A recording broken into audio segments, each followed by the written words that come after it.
Hello and welcome to my channel Happy Hours. In the last video I discussed about the different era of architecture and early age of paintings, under which I discussed about the cave painting and Pala school of painting. Today I am going to discuss about the Upper Brunch school of painting, Indo-Islamic paintings and some regional school of paintings. So let us discuss about the first topic for today, which is Upper Brunch school of painting. It was developed in the Mewar and Gujarat region. This painting style had started at the 11th century AD to the 15th century AD. It had prepared the background of Rajput style of painting. Theme of Abran's school is Vaishnav and Jaina religion. In Vaishnav religion, the painting was made mostly of Radha and Krishna along with emotion of Geet Govinda.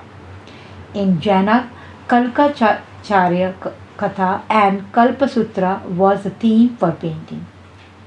Brilliant color was the used mostly. The women were painted also. In the women with the pointed nose, fish-shaped, bulging eyes, and with the double chin. This was the speciality of this Upper Branch school of painting. Now let us proceed to the next painting school, which was the Indo-Islamic school. In Delhi Sultanate, there was no painting department, but painting style referred as the synthesis of Persian and Indian style. In the 15th century, there was a book of painting, Nimatnama. It was the book of cookery. The Indo-Islamic painting was illustrated manuscripts, which means original paintings on the basis of the original text. During the Delhi Sultanate, Lodi painted some paintings. They were painted on the cloths or papers known as Lodi Kuldhara. Kuldhar style painting was popular in Delhi and Jaunpur. Now the next one is the Mughal painting. Maximum it was the maximum Persian influence and some European style also. They painted on the cloth.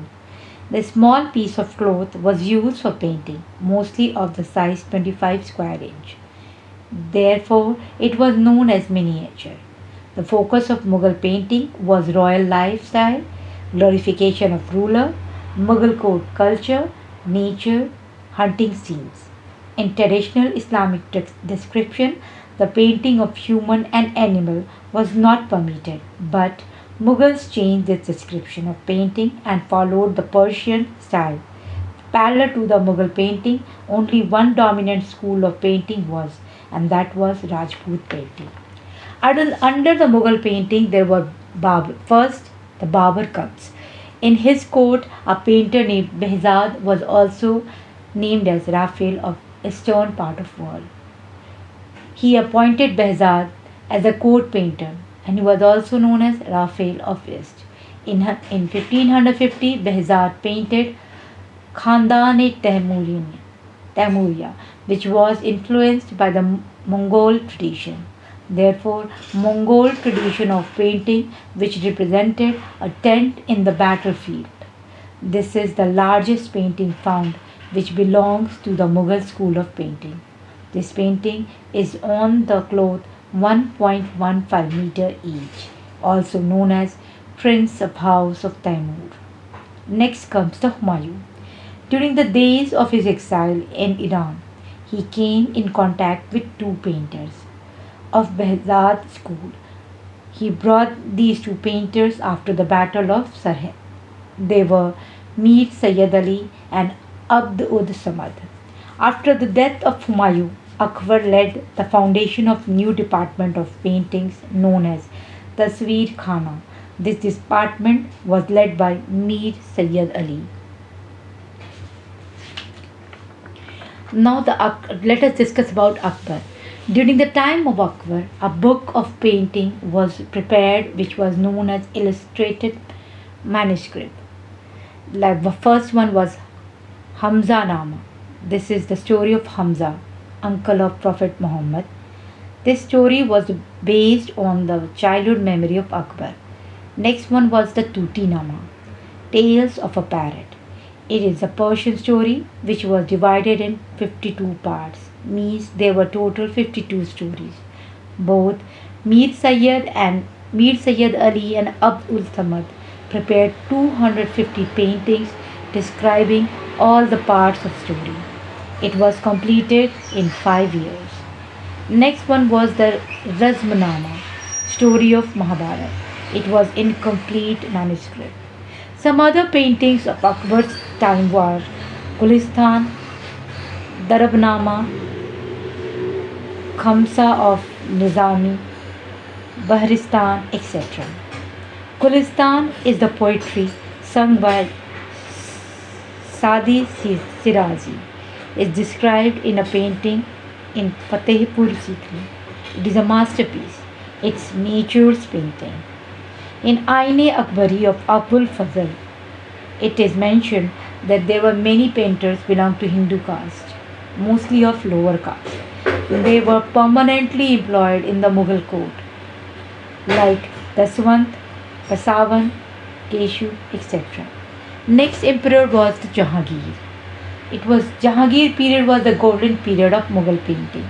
Jahangir himself was a very good painter. All the painting works of the time of Jahangir was preserved in his biography Jahangir Nama and book of Muhammad Khan Jahangir Nama. The famous painters in the court of Jahangir were Mansoor, Manohar, Pisandas, Miskin, and Daulat. Mansoor was famous for paintings of endangered species. Painting of Siberian crane painted by him. Manohar painted Majnu walking with the horse in the desert. Bisandas, he was sent to Iran by Jahangir. He painted the member of the family of Shah Abbas, who was Iranian ruler. Miskin, he was very good in European style of painting. He painted roads, street, nature, etc. Now the last one was Daulat. He painted all his fellow painters. One major change introduced by Jahangir in miniature was decorated margin. Therefore the painting became more small but more decorated. Next king was Shah Jahan. He was more inclined towards architecture, therefore, painting was not encouraged.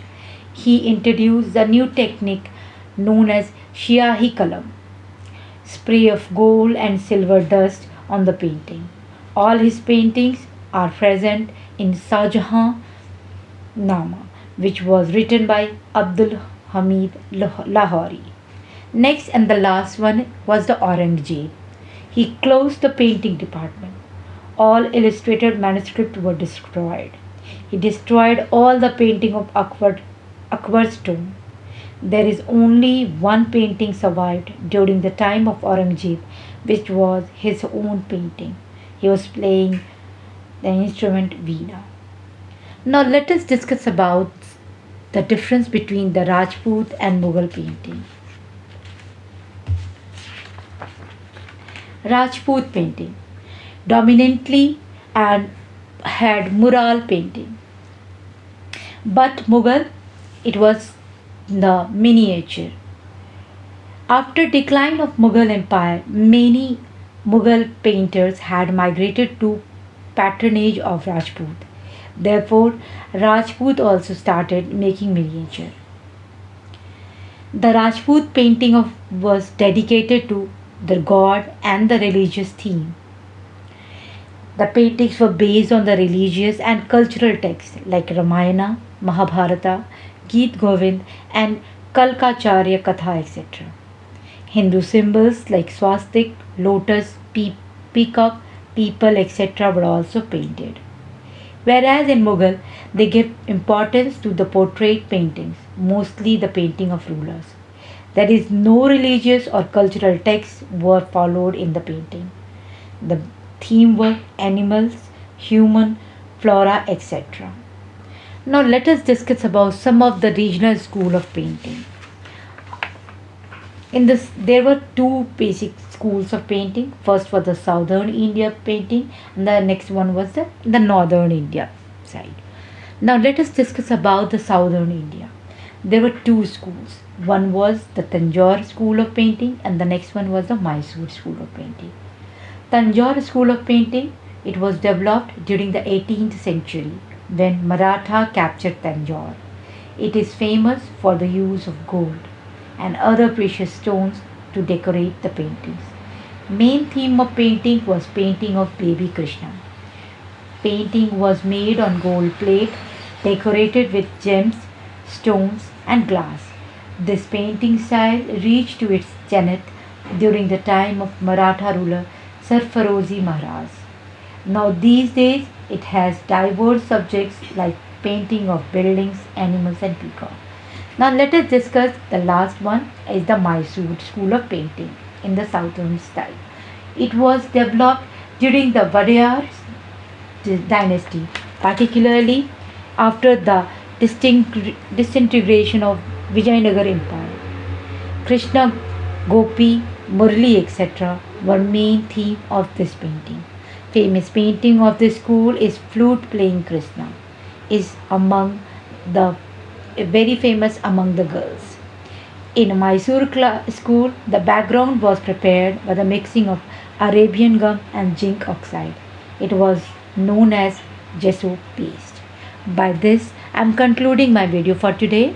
Thank you.